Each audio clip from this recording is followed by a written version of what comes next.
May update dun sa ano, dun sa issue ni Pulong sa DSWD.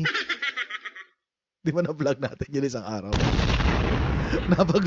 Napag-usapan natin yun ng isang araw, di ba? Oo.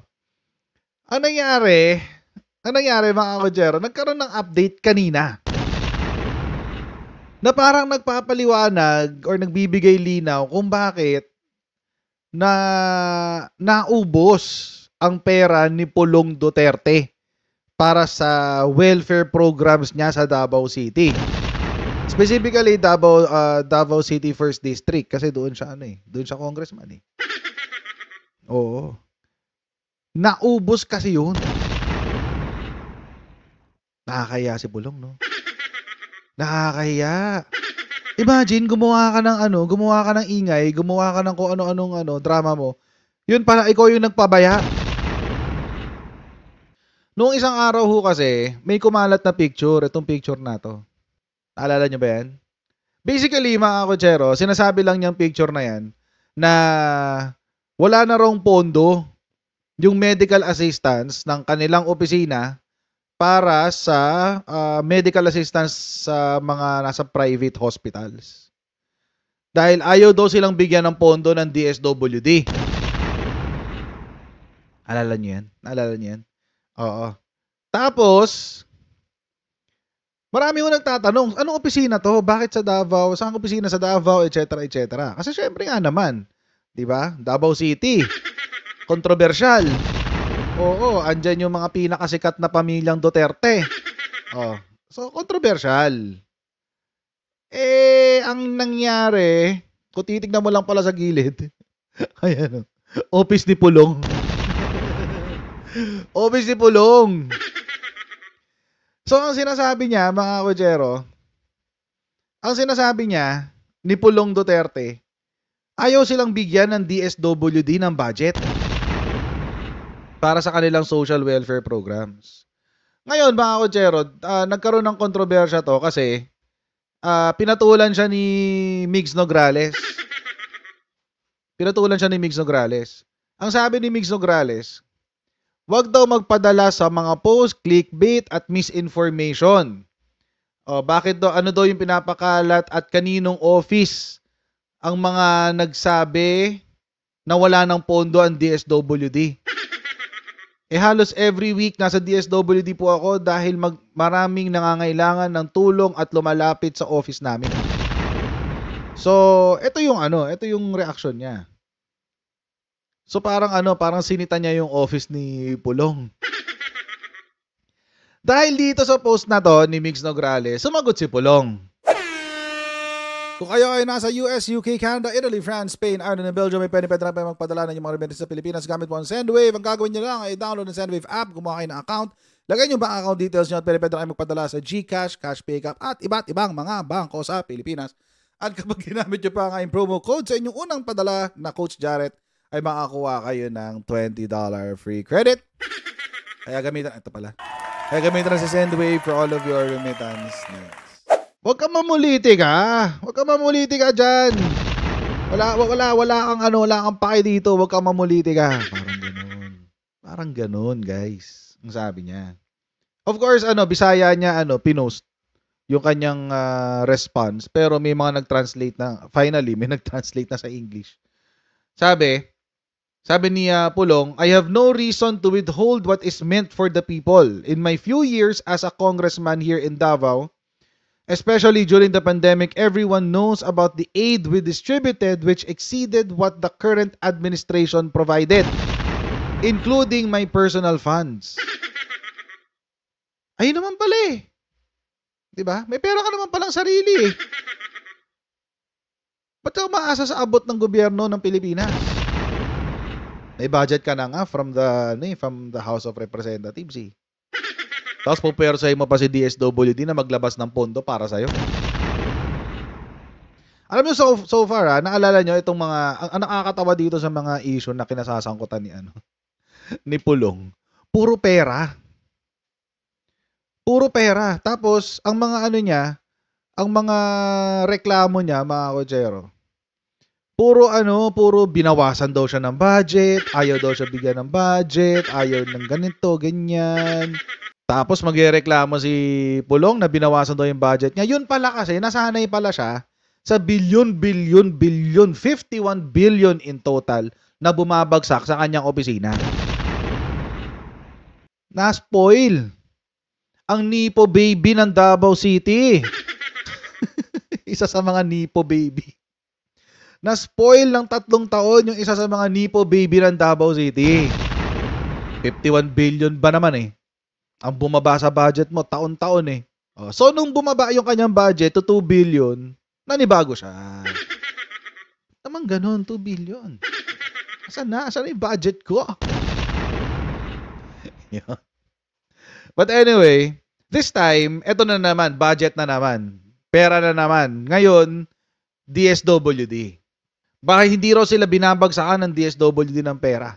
Duterte stressed that his office never claimed that DSWD lacked funds. Instead, it is my office that DSWD has ceased to release funds to. See? Hindi raw sila binabagsakan ng budget ng DSWD. Imposible yun. Mga kotsero, imposible yun. Kasi kapag hindi sila binagsakan ng budget ng DSWD, apparently, meron pala kasing mga allotment sa budget ang mga congressman for their social welfare programs. I just learned this recently. May mga allotment sila galing sa iba't ibang mga mga tawag dito, ahensya. Isa doon, mga kotsero, yung DSWD. Ngayon, yung budget mo na yon, bahala ka paano mo gagamitin. Pero pag naubos na yan, wala ka na makukuha. It is what it is. Tapos, kasi siyempre sinita siya ni Migs Nograles, puro fake news, black propaganda, etc., etc. Sabi ni Pulong, there's no black propaganda. You all know the current situation. This is not fake news. You can verify it in the DSWD records as well themselves. It's clear now that there has been an exaggeration. It's clear now that money meant for the people is being used for politics. This is detrimental to our fellow men. Kaya wag daw politikahin yung pera. Bira-bira ng konti. I also never forget, Madam Congresswoman, that you were victorious during my father's time. Despite everything that happened then. Ay, wow. Utang na loob. Naniningil ng utang na loob. Talaga ba? Ba't may ganun? Anyway, tapos pinapunta niya sa PBA party list yung mga may kailangan doon ng medical. That money belongs to the people. It's yours, so make good use of it. Sabi niya. Okay. Pagkatapos nitong komento na to ni Pulong Duterte, nagkampihan ang iba sa mga lower house. Dito mo masasabi ngayon talaga, mga kotsero, na ang politika ng Pilipinas ay unti-unti nang nabuburahan ng impluwensya ni Digong. Wala na. Unti-unti nang nauubos ang impluwensya ni Digong sa, at least yung kapit, as far as kapit is concerned. Kasi, pinulutan si si Pulong. Pinulutan si Pulong sa lower house. Mga kasama niya to eh. Di ba? Sabi, Young Guns defend Migs Nograles from Pulong Duterte's tirades. Patay. Kuyog. Ito, ako Bicol, party list. Jill Bongalon said the Nograles work in ensuring that DSWD funds reach those most in need is beyond reproach. Uy, hindi mo raw mapupulaan yan yung ginagawa ni Congressman Migs Nograles. This unfounded criticism only serves to distract from the real issues at hand and undermines the efforts of those truly working for the welfare of our citizens. Uy, grabe, ang sakit naman nun. Ang sakit-sakit naman yan. Pasong-paso ka dyan, Pulong. Truly working daw. So, does that mean the opposite is true pagdating kay Pulong? Is that the implication? Na yung kabaliktaran ang totoo pagdating kay Pulong? Kapag si Migs Nograles ay totoong nagtatrabaho, si Pulong, siya? Pekeng nagtatrabaho. Davao fakes everything.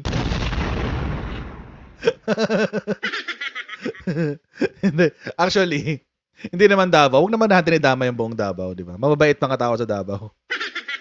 Huwag natin sila idamay. Ano na lang, Duterte fakes everything. DSWD's distribution of aid is based on need and urgency, not on political favoritism. Uy, may ganun. Bakit may ganyan? Bakit daw walang favoritism?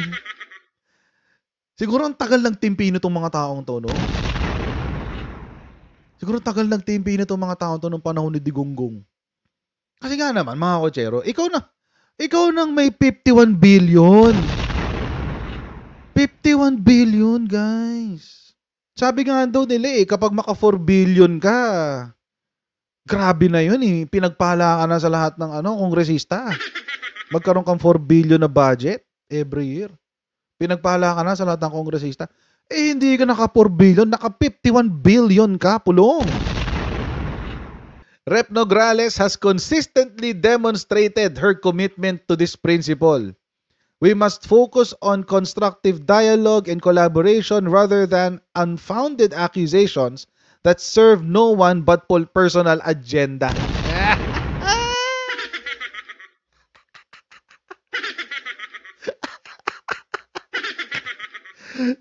Chismoso ka daw po mo. May pinagmanahan. Di ba sabi ni Digong? Sabi ni Digong. Ang natutunan daw niya sa kanyang pagiging piskal o prosecutor for Davao City ay magtanim ng ebidensya at magtanim ng intriga. Mukhang may nakakuha. Mukhang may nakamana ng skills. Diba? Unfounded accusations. Intrigero. Ito, si One Rider Party List. The attacks on Rep. Nograles are not only baseless but also counterproductive. Her efforts to secure and distribute DSWD funds are in line with her unwavering commitment to public service. Rep. Duterte should be more aware of the facts before making such serious accusations. Agoy! Dami kang kampi ni Dami kang kampi ni Nograles Daming sumusunog kay Pulong Burn ointment, please! Burn ointment for 1. Table number 1. Bigat na mga binitawang salita ng mga kongresista dito. Wagas! Wagas! Okay, next. Paulo Ortega. Yung La Union Representative Paulo Ortega. Ito matindi Taga La Union, si Paulo Ortega. It is disappointing to see her work, yung work doon ni Migs Nograles, questioned by those who may not fully understand the process and challenges we face. Pulong, wala ka rong alam. wala ka rong alam, Pulong. Aral-aral pa raw. Basa-basa daw, basa-basa. Ay, naka. In fairness, ang dami nagtatanggol kay kay Congressman Nograles.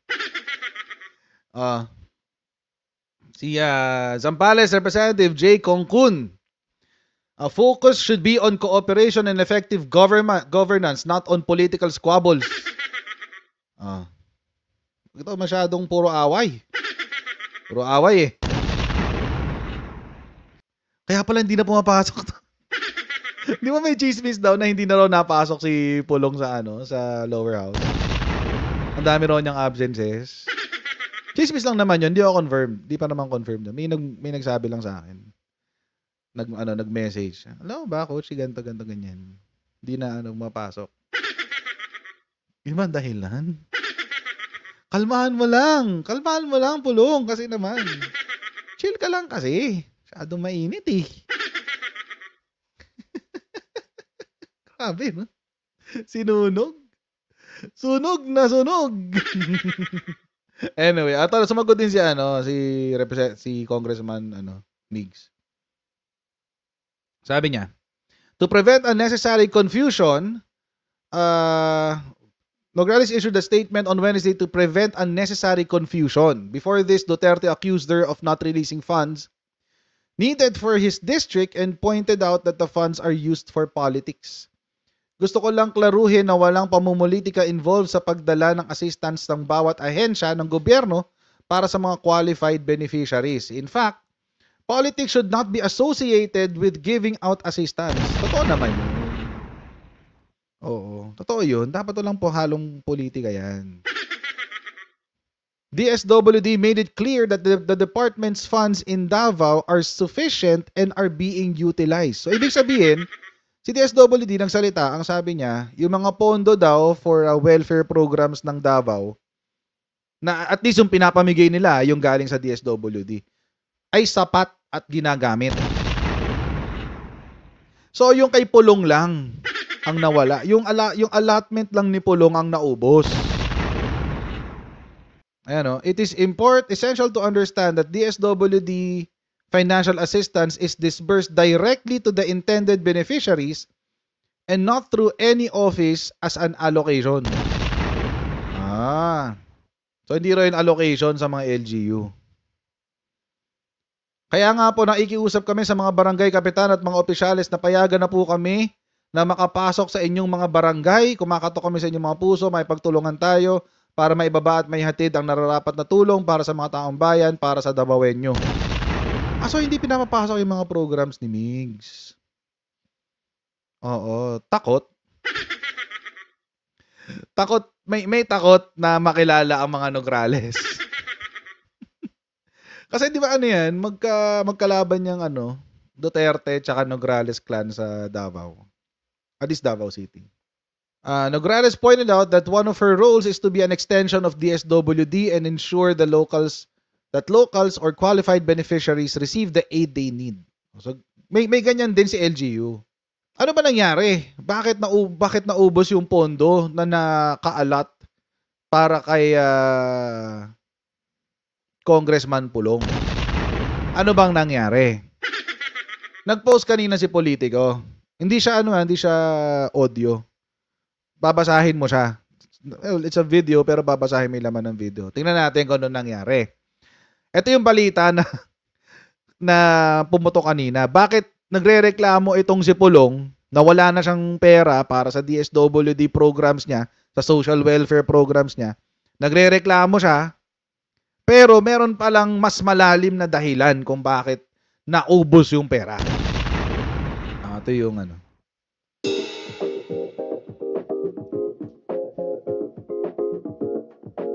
Kita nyo? Nasaan ang ayuda? Paulo Duterte reportedly puts all funds in CHED scholarships. Dami mong scholar. Ang dami mong scholar, boy. College students. Ang daming pinag-aaral. Grabe naman.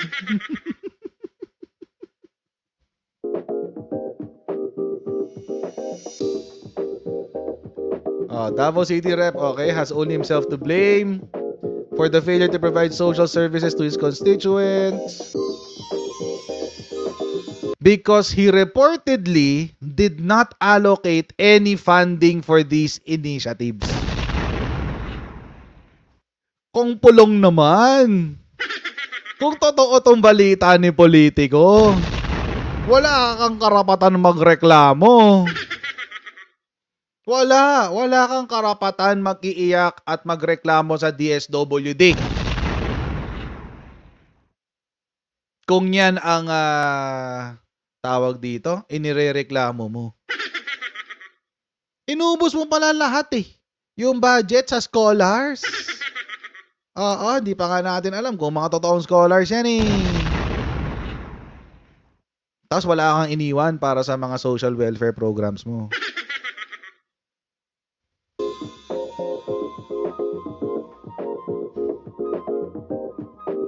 Ito yung quote Ito yung quote ni Scooper. It was Pulong's choice to allocate his entire budget to CHED scholarships instead of spreading the funds out for other social services.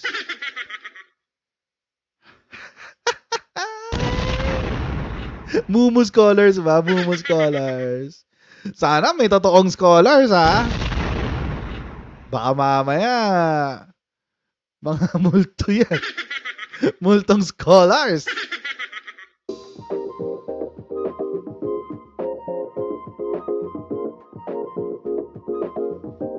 An Scooper told Politico that Duterte reportedly concentrated. Oh my God! 30 million pesos? Para sa scholarship? Pinag-aral mo lahat ng mga bata sa Davao? 30 million? Para sa scholarship? Magkano ba ang tuition fee ngayon? Pinakamahal na tuition fee na alam ko, Ateneo. 100, mga nasa 100, 150 a year. A year yon, 150, most probably, mga, well, ballpark figure mo na yung mga 200 a year. Ballpark. Mahina pa yon, 200. Ateneo yun. Siguro naman, hindi Ateneo yung pinapadala niya. Kami nga sa law school mahal na nga ang tuition namin Sa law school ko, 50,000 ako isang buwan, isang semester. O di 100K ako sa isang taon. Wala pa yung libro doon. Inubos mo yung 30 million sa isang semester? Ilang bata yan? Lahat ba ng mga bata sa Davao City pinag-aral mo na sa CHED? Ano? I mean, what the heck? 30 million inallocate mo sa scholarship? I smell something fishy. I smell something fishy. I mean, really. Really,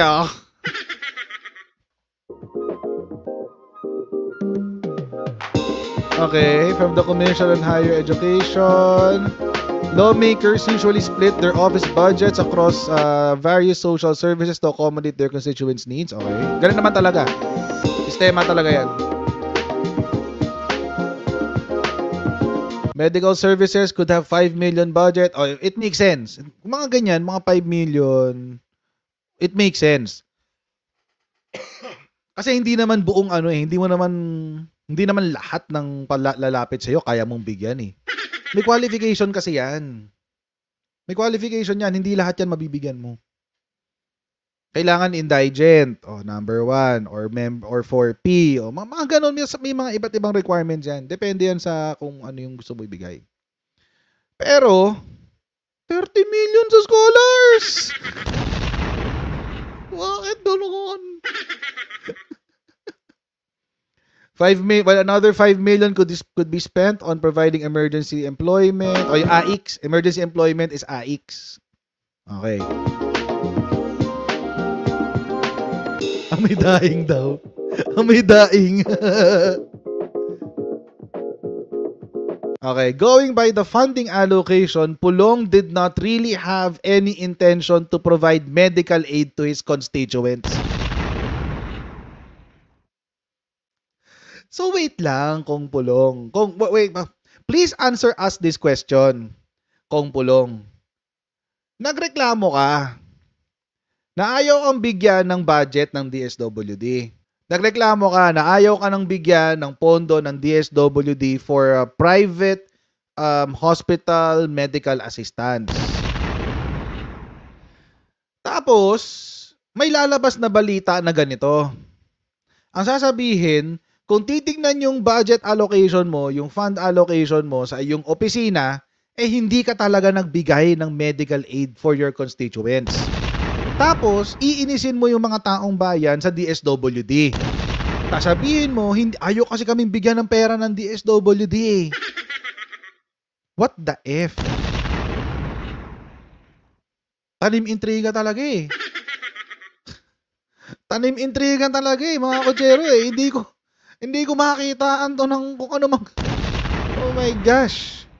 Hindi ka nag-allot ng budget. Ulitin ko lang. According to the report ng Politico, hindi nag-alat o hindi nagtabi ng budget etong si Pulong Duterte, Congressman Pulong Duterte, ng pera para sa medical aid ng kanyang mga constituents. Tapos, ang palalabasin niya, ayaw siyang bigyan ng budget ng DSWD para sa medical assistance ng kanyang constituents. What the F? Mga nipo babies talaga. Tapos 30 million pang scholarship. Galing. Ano ba naman ito? Hatiin mo, tatlo. Tagte 10 million. 10 million sa medical, 10 million sa scholarship, 10 million sa emergency assistance ng unemployed. O di may 30 million ka pa rin. Mas maganda pa nga, i-ano mo na lang eh. I-take pa 5 million mo eh. Take pa 5 million, o di mas marami ka matutulungan. Ay, Diyos ko talaga. Hindi ko alam mga kotsero kung nipo baby lang ba o talagang nanadya eh.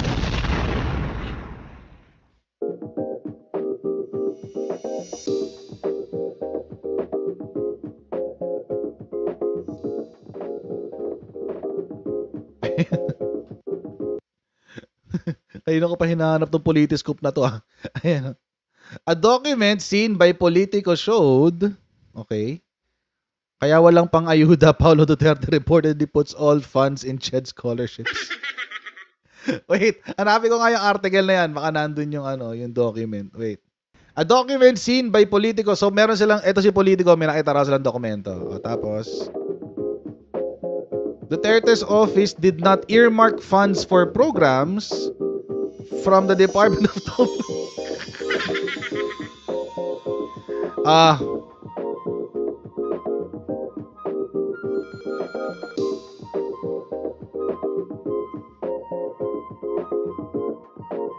okay.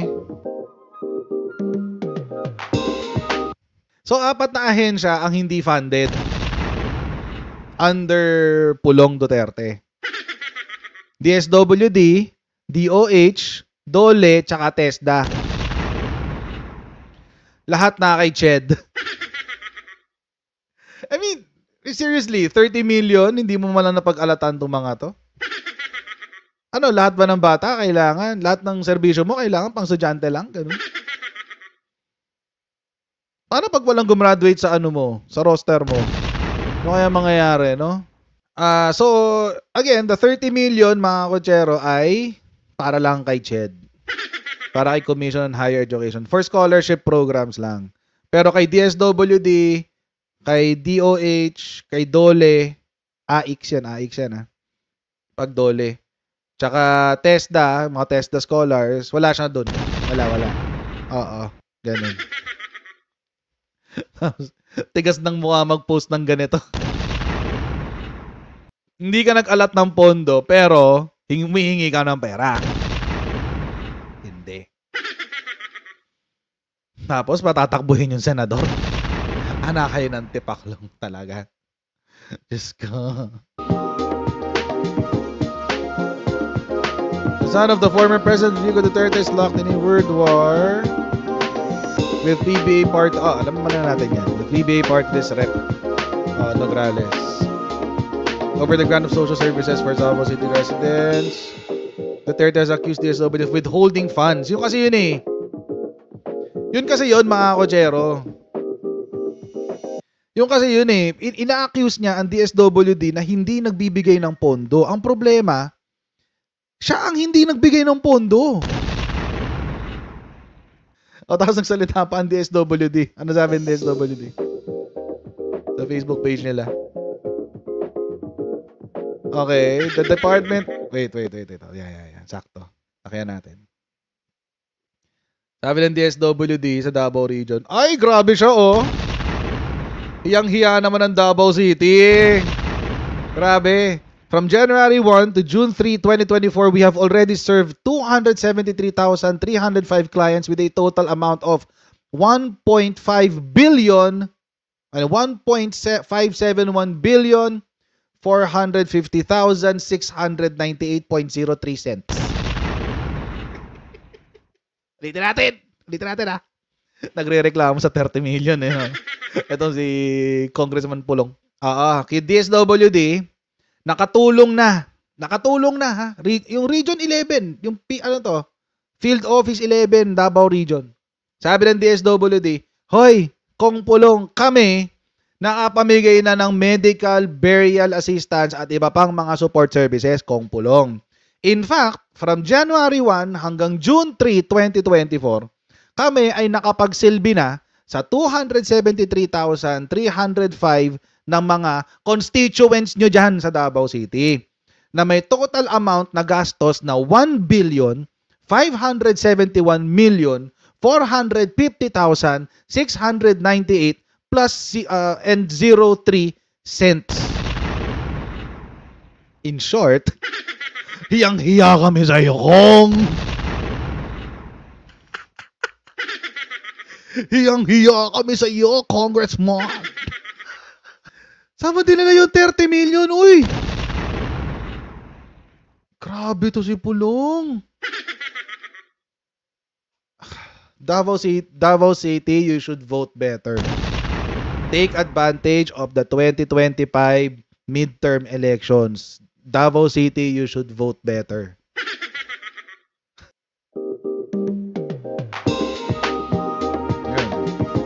Anyway.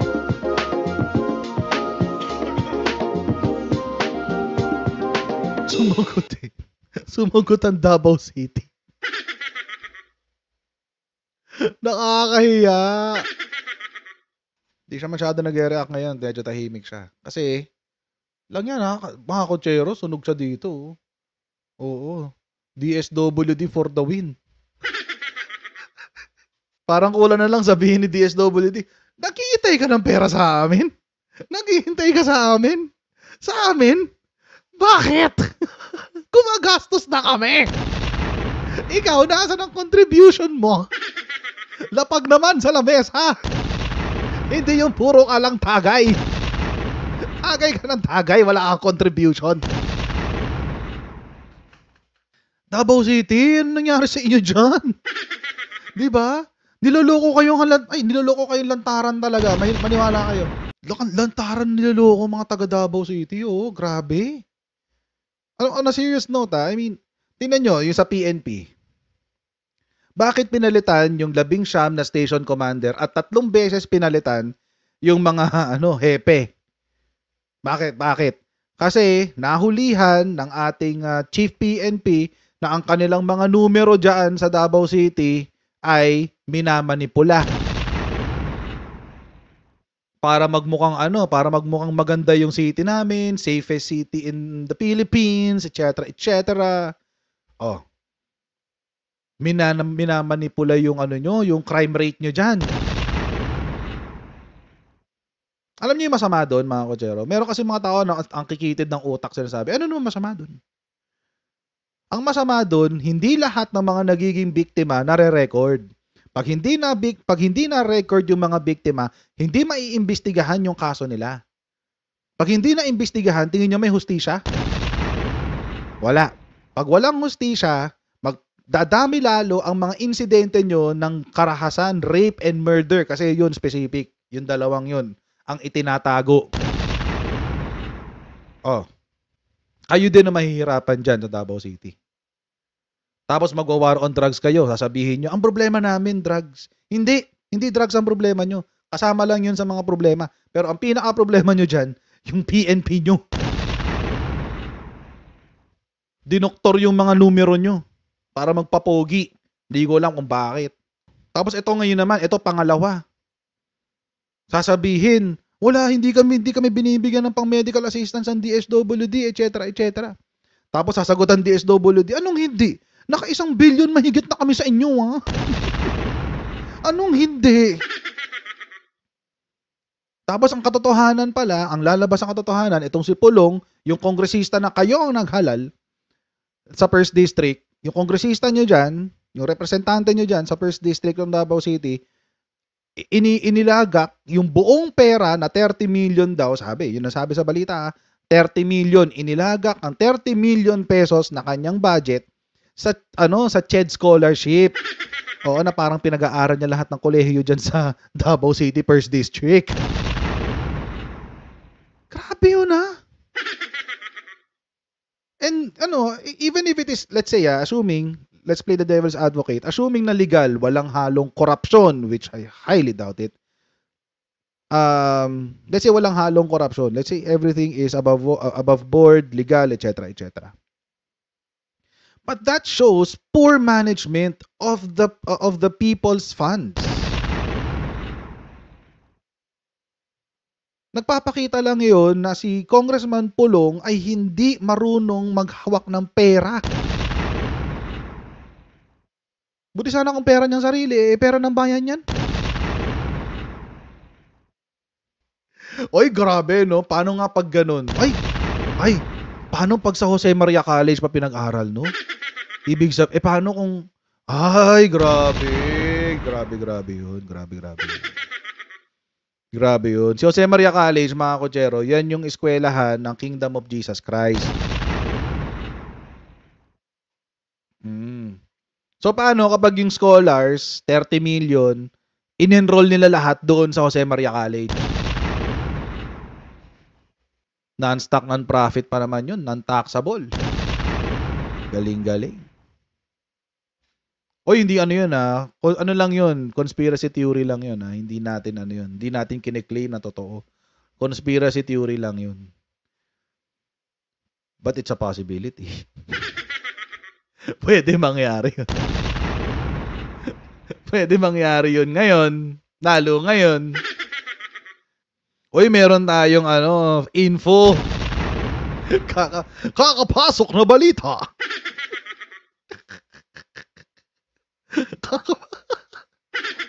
Taga Davao. Nag-message ay taga Davao. Taga First District. Kapapasok na balita. Sabi, Coach, di po aabot ng 30 million. Anak ko, scholar niya, 10K lang ang SEM.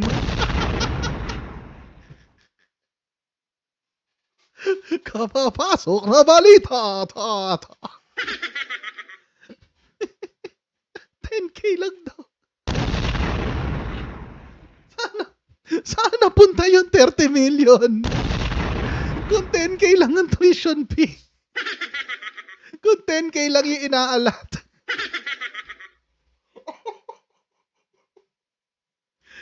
Mga kotsero, natatawa na lang ako sa kasi hindi ko alam how to react.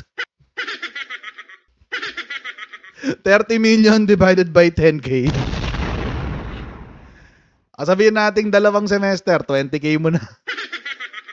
30 million divided by 20K.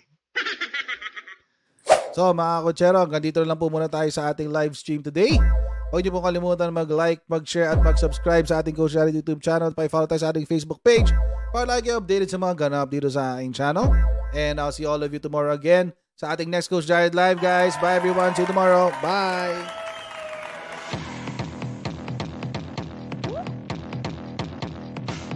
Pag ganun, huwag natin gawing tanga mga Pilipino.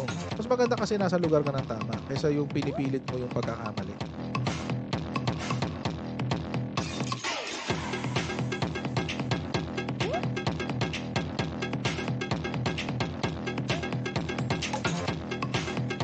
Are they willing to go that far? Hindi makakalimutan ng Pilipino yan hanggat di nasasagot niya. Sino ngayon nagsasabi ng totoo?